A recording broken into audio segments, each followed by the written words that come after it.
साथियों नमस्कार। आज के सेशन में हम चर्चा करेंगे आदर्श आचार संहिता या मॉडल कोड ऑफ कंडक्ट के बारे में। आप समाचार पत्रों में लगातार पढ़ रहे हैं कि मॉडल कोड ऑफ कंडक्ट या आदर्श संहिता नाम का शब्द जो है वो बार बार आपके सामने आ रहा है। तो क्या कारण है कि अखबारों में ये जो शब्द है ये प्रमुखता से इन दिनों छापा जा रहा है?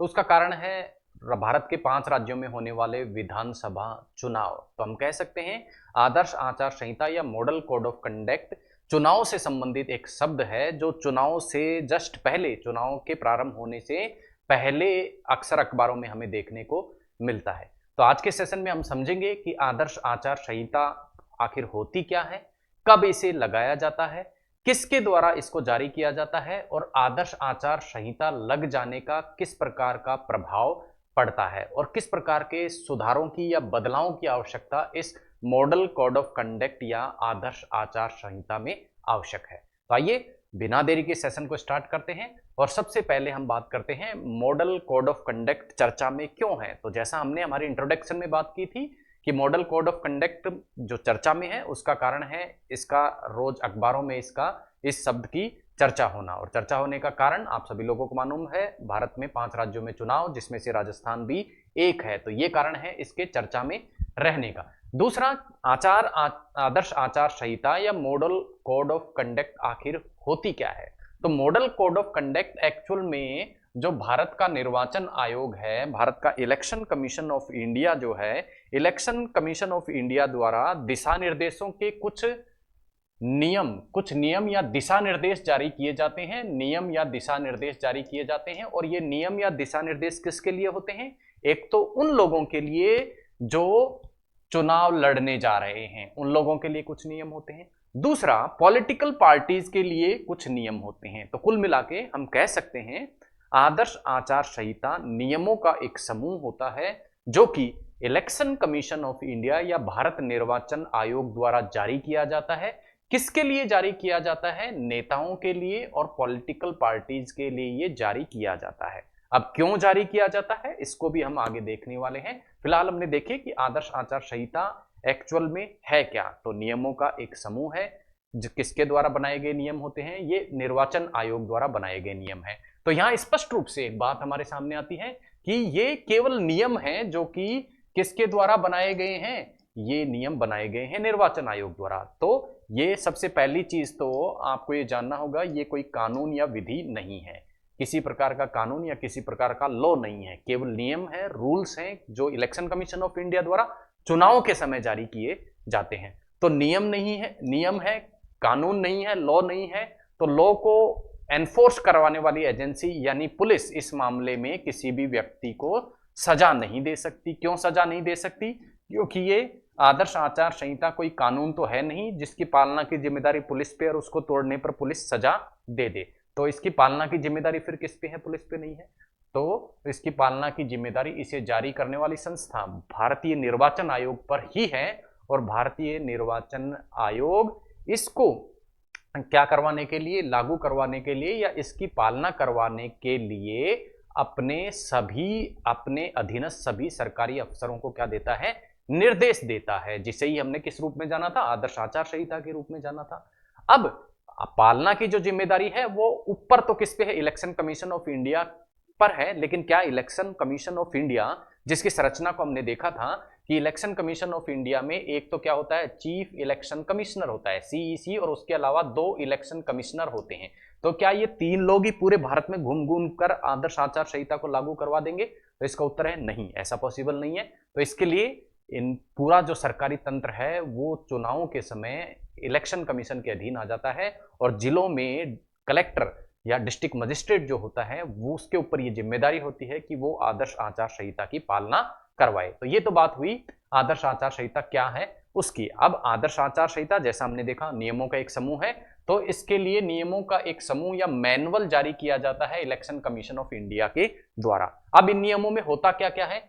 इसमें यह होता है कि क्या क्या करना है और क्या क्या नहीं करना। किसको? राजनीतिक दल को, किसी भी राजनीतिक दल को या किसी भी चुनाव लड़ने वाले उम्मीदवार को क्या क्या तो करना चाहिए और क्या क्या नहीं करना चाहिए, what to do and what not to do का जो नियमावली होती है वो इसके अंतर्गत आती है। अब इसके अंतर्गत इलेक्शन कमीशन ऑफ इंडिया ने ये नियमावली जो बनाई उसका मूल उद्देश्य क्या था, हमारे संविधान में जो मूल ढांचा बताया गया है उस मूल ढांचे के अंतर्गत ये कहा गया है कि free and fair election, free and fair election, free and fair election या हम कह सकते हैं निष्पक्ष चुनाव संविधान का एक आधारभूत ढांचा है।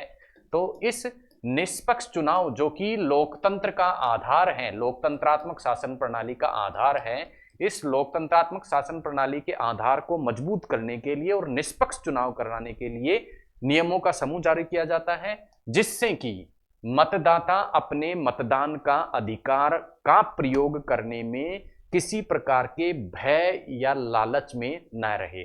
तो कह सकते हैं निष्पक्ष चुनाव के लिए क्या जरूरी है, मतदाता का निष्पक्ष होना जरूरी है, वोटर्स का निष्पक्ष होना जरूरी है।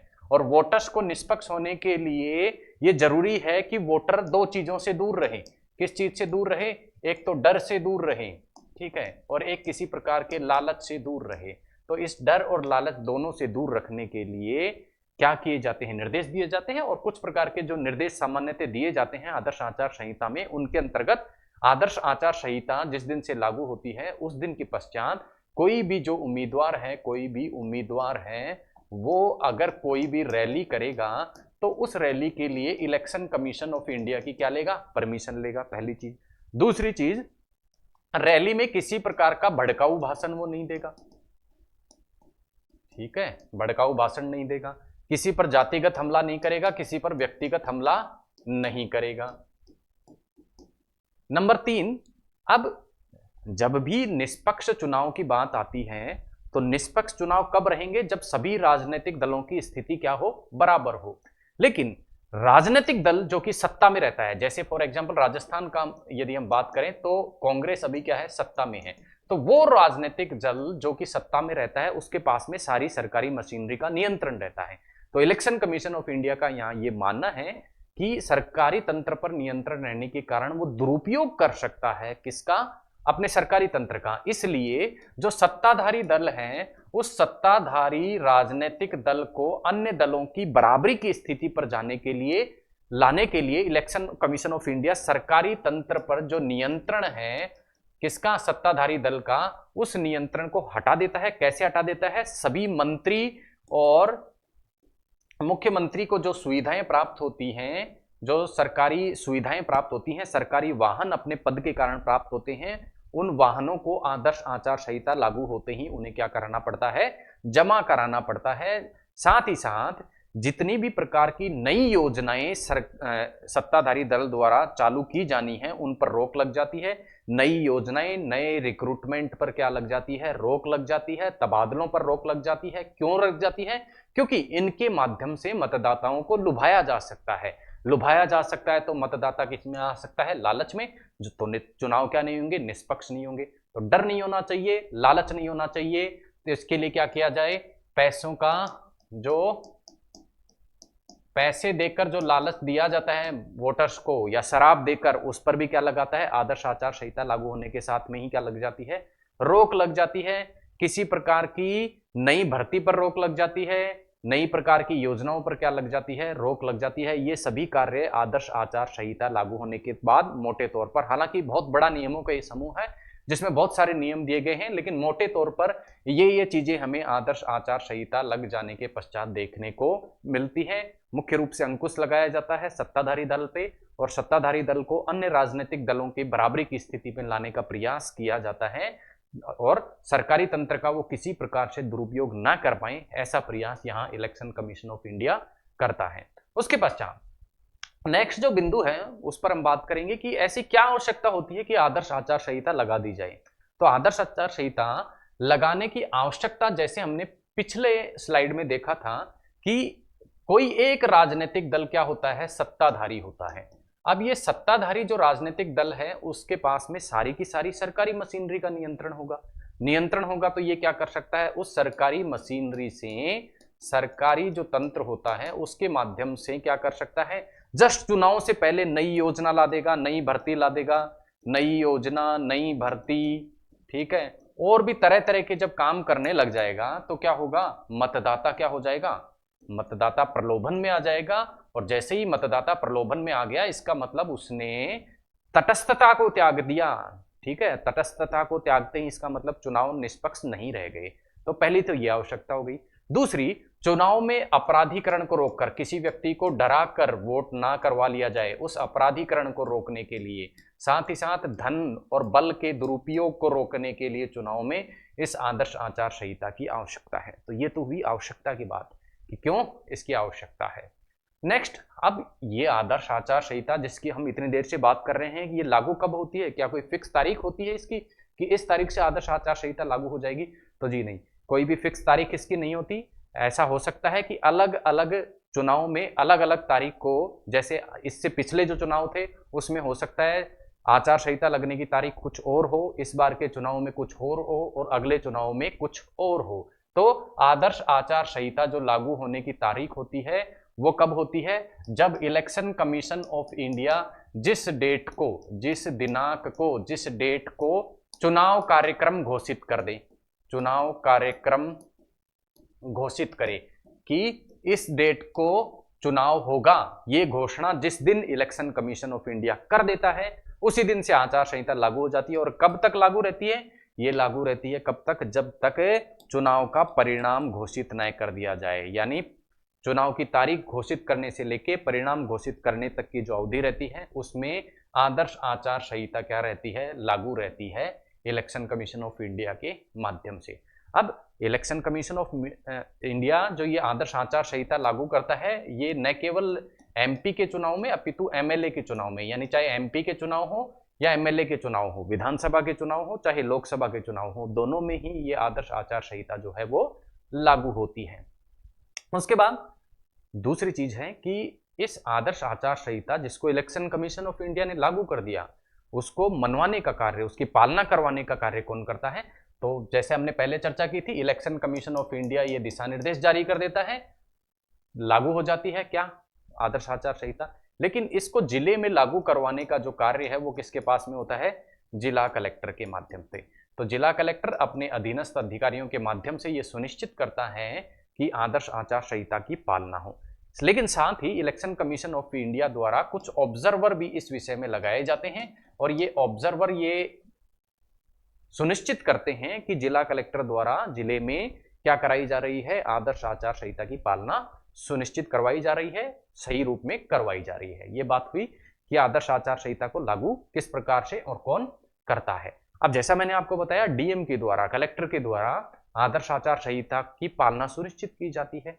कई बार ऐसे मौके आए हैं जब बहुत बड़े बड़े नेताओं को इस आदर्श आचार संहिता के नियमों के कारण कुछ विपरीत परिस्थितियों का सामना करना पड़ा है। जैसे आपको तस्वीर में दिखाई दे रहे हैं भाजपा के एक सीनियर लीडर श्री लालकृष्ण आडवाणी। लालकृष्ण आडवाणी एक बार लोकसभा चुनाव में एक रैली के लिए बेंगलुरु गए हुए थे, तो वहां जब ये भाषण दे रहे थे रैली में, उस समय क्या हो गई? भाषण दे रहे थे रैली में, उसी समय इलेक्शन कमीशन ऑफ इंडिया ने क्या कर दिया? आदर्श आचार संहिता लागू कर दी। और जिस वक्त आचार संहिता लागू हो गई, तब से सत्ताधारी दल का जितने भी सरकारी मशीनरी पर अधिकार है वो क्या हो जाता है? समाप्त हो जाता है। सरकारी सुविधा पे अधिकार समाप्त हो जाता है। तो आडवाणी जी रैली के लिए गए तो किससे थे? सरकारी हेलीकॉप्टर से। यानी जाते समय तो किससे गए? सरकारी हेलीकॉप्टर से। लेकिन भाषण देते देते क्या हो गया? तारीख की घोषणा हो गई, चुनाव की तारीख की घोषणा हो गई। घोषणा होते ही अब ये हालांकि गृह मंत्री के पद पे थे, केंद्रीय गृह मंत्री के पद पे होने के बावजूद इनको वापस जाने के लिए ये हेलीकॉप्टर नहीं मिला। क्यों नहीं मिला? क्योंकि आचार संहिता लागू हो गई। आचार संहिता लागू होते ही अब ये मंत्री की हैसियत से सरकारी सुविधाओं का उपयोग नहीं कर सकते थे। तो इस प्रकार का प्रयोग दमदार नेताओं पर भी देखने को हमें आदर्श आचार संहिता के माध्यम से देखने को मिलता है। तो हम कह सकते हैं आदर्श आचार संहिता चाहे लीगली बाइंडिंग नहीं हो, लेकिन इसका प्रभाव क्या है? बहुत अधिक है। इसी प्रकार का एक प्रभाव हमें भारत के सबसे शक्तिशाली नेता जो कहे जाते हैं नरेंद्र मोदी, उन पे भी इसका प्रयोग देखने को मिला था। बेंगलुरु में इनका जो हेलीकॉप्टर था वो बेंगलोर के जो डीएम थे उनके द्वारा चेक करवा दिया गया था, क्योंकि एक ऐसी शिकायत प्राप्त हुई थी कि इनके हेलीकॉप्टर में एक काला बैग है। तो उस बैग की तलाशी जो बेंगलोर के डीएम थे उनके द्वारा ले ली गई थी, क्योंकि उस समय आदर्श आचार संहिता लागू थी। तो इस प्रकार से आदर्श आचार संहिता बहुत ही मजबूत नियम है जो बहुत अधिक शक्ति प्रदान करते हैं कलेक्टर को, किसके लिए? आदर्श आचार संहिता पालन करवाने के लिए। अब बात करते हैं आदर्श आचार संहिता का भारत में कब से प्रयोग स्टार्ट हुआ। तो प्रथम बार यदि हम देखें तो 1952 में भारत में चुनाव होते हैं। पहले आम चुनाव 1952 में स्टार्ट होते हैं भारत में, लेकिन तब किसी प्रकार का ये शब्द जो आचार संहिता नाम का शब्द है वो उस समय क्या नहीं था, प्रकाश में नहीं था, उस समय यूज में नहीं लिया जाता है। तो पहले आम चुनाव में आचार संहिता जैसे शब्द की जो है वो चर्चा नहीं हुई। लेकिन 1960 के समय में जब केरल में विधानसभा चुनाव होते हैं तो 1960 के केरल के विधानसभा चुनाव में पहली बार वहां के राजनीतिक दलों ने तय किया कि हम कुछ नियमों का, सर्वसम्मति से ये तय किया कि कुछ नियमों का हम पालन करेंगे चुनावों के अंतर्गत, और उन नियमों को क्या दिया गया, आदर्श आचार संहिता नाम दिया गया। और तब से ही ये आदर्श आचार संहिता भारत के प्रत्येक विधानसभा चुनाव और लोकसभा चुनाव में हमें देखने को मिलती है। तो ये था मूल कि किस प्रकार से भारत में आदर्श आचार संहिता जो है वो ऐतिहासिक रूप से लागू होती है। नेक्स्ट हम बात करते हैं कि क्या इस आदर्श आचार संहिता में कुछ बदलाव की आवश्यकता है। तो जी हाँ, बदलाव की आवश्यकता तो है। क्यों है? क्योंकि हम देखते हैं कि भारत में लोकसभा और विधानसभा चुनावों की यदि हम बात करें तो वो साथ साथ नहीं होते। तो कभी किसी राज्य में विधानसभा चुनाव, कभी किसी राज्य में विधानसभा चुनाव और फिर लोकसभा चुनाव। तो इन सभी के कारण जो आचार संहिता है उसकी अवधि बहुत अधिक बढ़ जाती है। आचार संहिता की अवधि बढ़ जाती है। तो आचार संहिता की अवधि बढ़ जाती है तो जैसा मैंने आपको बताया, आचार संहिता जब लगी रहेगी उस दौरान ना तो कोई नई भर्ती होगी, ना ही कोई नई योजना लाई जाएगी। तो इन सभी के कारण क्या होता है, विकासात्मक जो कार्य होते हैं वो क्या होते हैं, प्रभावित होते हैं। विकासात्मक कार्य प्रभावित होने के कारण ऐसी रिकमेंडेशंस दी गई है कि आचार संहिता की जो अवधि है वो कम होनी चाहिए। तो आदर्श आचार संहिता की अवधि कम होने के साथ साथ ही कुछ और बदलाव करने की भी आवश्यकता है। क्या आवश्यकता है? यह आवश्यकता है कि राजनीतिक रूप से मतदाताओं को क्या किया जाए, शिक्षित किया जाए। क्यों? क्योंकि जैसे फॉर एग्जांपल मान लो दिसंबर 2023 में क्या होने हैं, राजस्थान में चुनाव होने हैं। राजस्थान में दिसंबर 2023 में मान लो क्या होने हैं, चुनाव होने हैं। अब मान लो 10 अक्टूबर 2023 को आदर्श आचार संहिता लागू होती है, लेकिन 10 अक्टूबर 2023 से जस्ट एक दिन पहले की यदि हम बात करें 9 अक्टूबर 2023, तो क्या 9 अक्टूबर 2023 को किए गए कार्य जब आचार संहिता लागू नहीं होती वो क्या मतदाता 10 तारीख से एक दिन पहले क्या मतदाता के चित्त को, मतदाता के मन को कोई कार्य प्रभावित नहीं करेगा क्या? एक दिन पहले तो आदर्श आचार संहिता लागू नहीं थी, तो उस वक्त भी मतदाता को लुभाया जा सकता है और डराया जा सकता है, क्योंकि आदर्श आचार संहिता लागू नहीं है। इसलिए कुछ बदलावों की आवश्यकता है। और बदलाव क्या होना चाहिए कि मतदाता, स्वयं मतदाता को ही राजनीतिक रूप से शिक्षित किया जाए। मतदाता को ही राजनीतिक रूप से शिक्षित किया जाए। किसको? मतदाता को।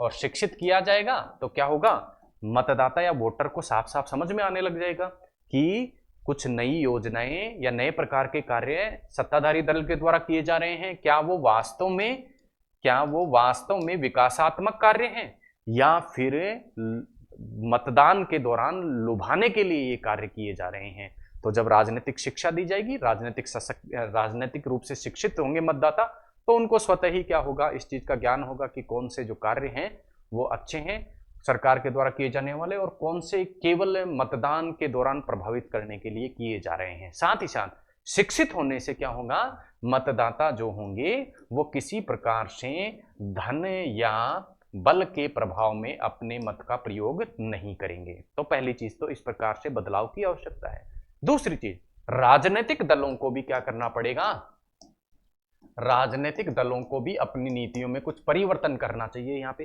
किस प्रकार का परिवर्तन करना चाहिए, राजनीतिक दलों को ये चाहिए कि वो स्वयं की इंटरनल या आंतरिक मॉडल कोड ऑफ कंडक्ट जारी करें, जिसके अंतर्गत वो ये तय करें कि इस प्रकार का कार्य हमें नहीं करना, या ये तय करें कि विकासात्मक जो कार्य हैं उनकी गति रुकनी नहीं चाहिए, उनको चुनाव से जोड़ना नहीं चाहिए। तो इस प्रकार से internal model code of conduct और साथ ही साथ मतदाताओं को जागरूक करने से जो आदर्श आचार संहिता जो उसका मूल उद्देश्य है वो पूरा किया जा सकता है, और कुछ बदलावों के साथ में ही हम बेहतर तरीके से इस मॉडल कोड ऑफ कंडक्ट को लगाने के उद्देश्य को पूरा कर सकते हैं। तो ये थी आज का हमारा सेशन, जिसमें हमने मॉडल कोड ऑफ कंडक्ट से संबंधित सभी जानकारियों को प्राप्त किया।